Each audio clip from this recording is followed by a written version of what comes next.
Maintenant, on va parler d'une exposition Dialogue des arts contemporains. C'est une association d'artistes et d'intellectuels marocains et du monde créée à Marrakech en 2016. معنا le président Abdelali Ben Chekroun qui va nous parler d'abord de هذا المعرض الافتراضي المغاربي العالمي للفنون التشكيلية اللي اختاروا هذه السنة شعار الفنان في دعم فكرة المغرب الكبير من تنظيم الجمعية ديالهم اللي هي حوار الفنون المعاصرة.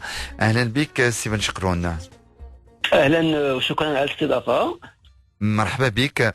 اول سؤال، يعني قبل ما نتكلموا على هذا المعرض الافتراضي المغاربي العالمي، انت رئيس لجمعيه حوار الفنون المعاصره، شنو هو الهدف او لو بوت دو سيت اسوسياسيون؟ شكرا. انا غير قبل يعني بودي باش انه نوجه بعد تحيه للفنانين والفنانات اللي تعيشوا هذه الظرفيه الصعبه ديال الجائحه، لانه واحد العدد منهم في الحقيقه يعني يعني يعيشوا من المنتوج ديال العمل ديالهم الفني، ولكن نظرا لهذه الصعوبات الحاليه ديال الظرفيه الحاليه فصراحه بزاف منهم انهم تعانيوا معاناه اللي هي كبيره جدا. نعم.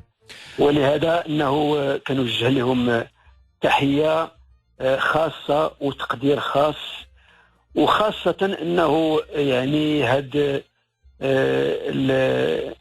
المعرض المغاربي عفاك قبل من لا الله يخليك الله يخليك عفاك جاوبني على السؤال وعاد ندخلوا للمعرض. يعني عطيتك سؤال اللي هو شنو هو الهدف ديال حوار الفنون المعاصره؟ عاد نهضروا على ليكسبوزيسيون. حوار الفنون المعاصره سيل فو بلاي. وي، حوار الفنون المعاصره يعني كيف قلتي تأسست في 2016 من طرف نواة فيها مغاربه وناس يعني دوليين. وي. فنانة يعني من مختلف المدارس الفنية، والهدف ديالهم الأول والأسمى في الحقيقة هو المساهمة وطنيا ودوليا يعني في إنعاش ثقافة الحوار يعني بين الفنانين من مختلف الأجناس وبين المثقفين من مختلف الأجناس، لأنه في الحقيقة صراحة هذا الموضوع ديال الحوار لو ديالوج يعني هو ماشي مسألة ديال لقاءات دبلوماسية أو لا رسمية أو لا غيره، ولكن المجتمع المدني ولا الروافد ديال المجتمع المدني أنه عندهم ما يقولوا بشكل أساسي في هادشي، لأنه عندهم أولا هما كفنانين وكمجتمع مدني هم أحرار من كل القيود، وبالتالي أنهم هم الأولى أساسا باش أنه يعني يلعبوا دور في هذا الموضوع ديال الحوار ديال الثقافات وديال الفن يعني بين الفنانين وبين البلدان وبين الأمم. Naam. Amina, tu as une question pour Sibn Chekroun? Oui, Sibn Chekroun. Moi, ce que je voudrais savoir, c'est qu'il y a plusieurs œuvres qui ont été réunies, venues de plusieurs pays à travers le monde. Donc, on a cette richesse. 35 là, pays. Quand oui, même. 37 pays. Toute cette richesse-là qui est exposée sous nos yeux, et c'est juste génial. Et ce qu'on sait, c'est que ce que l'on sait peut-être pas, c'est que vous êtes un artiste peintre, également plasticien. Et Anna, j'aimerais avoir votre point de vue. Est-ce qu'on sent une certaine évolution, une autre manière de faire chez ces différents artistes? Écoutez, les toiles qui ont été présentées à l'Expo maghrébine sont d'une richesse extraordinaire. D'accord. Vous multipliez 180 fois 3, vous faites le calcul, c'est des centaines de belles toiles. Oui. Et de sculptures également. D'accord. Donc, venues d'horizons divers. Et c'est une richesse inouïe qu'on va essayer de pouvoir exploiter, capitaliser, par exemple, pour une édition future. Inch'Allah.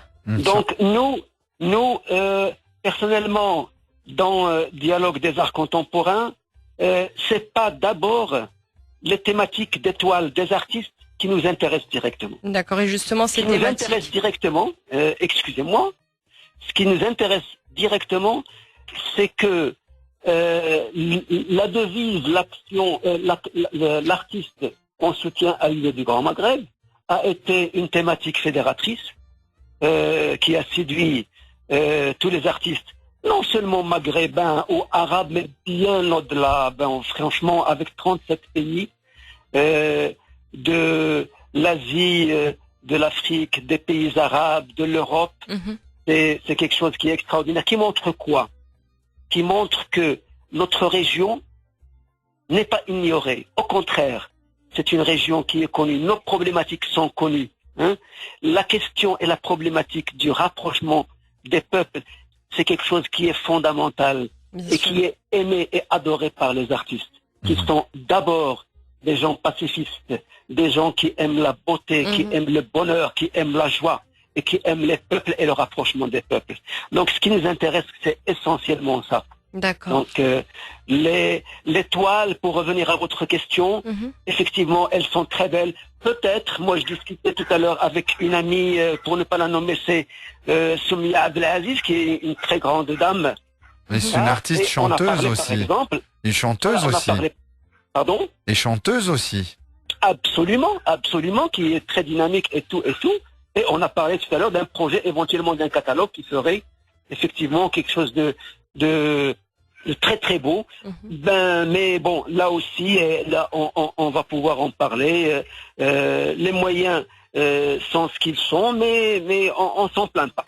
نعم. voilà. إذا غنرجعوا لهذا المعرض الافتراضي المغاربي العالمي للفنون التشكيلية اللي كان تحت شعار الفنان في دعم فكرة المغرب العربي من تنظيم حوار الفنون المعاصرة، وحنا تنعرفوا دور الفنان اللي عنده تأثير بارز في بلورة الفكرة ودعمها بإيجابية وفعالية، لأن شفنا تعرضوا المئات ديال اللوحات في هذا المعرض الافتراضي اللي بدا يا ان موا لو 15 مارس من خلال منحوتات وأعمال فنية جميلة لنخبة من الفنانين العالميين اللي كما قلنا أكثر من 35 دولة في العالم اللي جدوا هما جميعهم الفعل التشكيلي واحد النبرة فنية وجمالية واللي تتبرز في قوة التواصل الفني.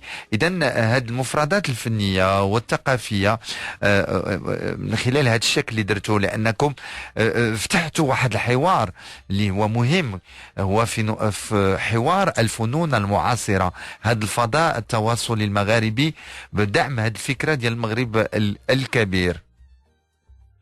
وي حنا في الحقيقة الحوار يعني فتحناه يعني من نهار أسسنا الجمعية ديالنا حوار الفنون المعاصرة. الجوهر ديال هذه الجمعية والغاية الأولى والأخيرة ديالها هي كيف قلت قبيلة أنه يعني لا بروموسيون ديال الحوار بين الفنانين والأمم والبلدان والشعوب إلى آخره. وبالتالي أنه عملنا عدة معارض يعني خاصة في مراكش، وهي معارض دولية، مثلا على هامش الكوب 22 أنه عملنا يعني في القبة ديال المنارة المعرض الدولي اللي شاركوا فيه يعني واحد العدد ديال الفنانين من مختلف الأقطار.